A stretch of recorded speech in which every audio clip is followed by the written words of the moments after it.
గత 4-5 ఏళ్ళుగా తరచూ ఒక మాట వింటున్నా పెద్దవాళ్ళ దగ్గర. ఏమిటి అంటే, మాకు పెద్దరికం వచ్చింది, మేము పెద్దవాళ్ళం అయ్యాం, మాకు 60 ఏళ్ళు వచ్చినాయి, 70 ఏళ్ళు వచ్చినాయి, 80 ఏళ్ళు వచ్చినాయి, నువ్వేంటి ఇలా మాట్లాడతావు అని అడుగుతారు. మనం కొంచెం రెటమతం టైప్ అనమాట. ఎలా అంటే, మంచిగా మాట్లాడితే మంచిగా మాట్లాడతా, కొంచెం వెటకారం వచ్చింది అంటే నాకు కోపం వస్తుంది, ఏదో ఒకటి నేను అంటాను. సహజం అది, అందులో తప్పేం లేదు. ఎక్కడన్నా పెళ్ళిళ్ళకి ఫంక్షన్స్కి వెళ్ళినప్పుడు పలకరిస్తే బాగున్నావా అని చక్కగా మర్యాదగా దగ్గరికి వెళ్ళి పలకరిస్తే వాళ్ళు మనం చూస్తారు దూరం నుంచి, కానీ చూడనట్టుగా నటిస్తారు.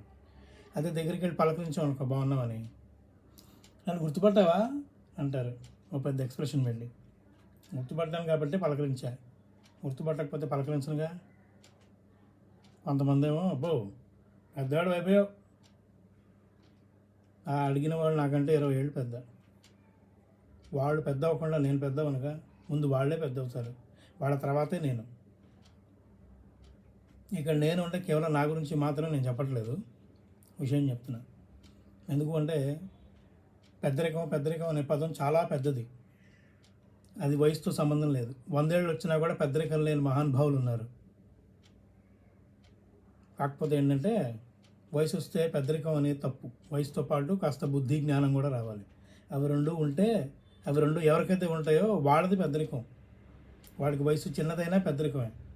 కానీ అవి రెండు లేకుండా కేవలం వయసు మాత్రమే వచ్చి నాకు ఇంత వయసు వచ్చింది అంటే అది పెద్దరికం అనిపించుకోదు.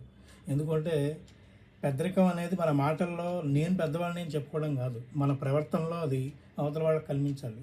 అప్పుడే గౌరవం పెరుగుతుంది. మాట్లాడితే వయసు వచ్చింది అంటారు, బావిలో తాబేలకు కూడా వచ్చింది 100 ఏళ్ళు 150 ఏళ్ళు, ఎవరికి ఉపయోగం?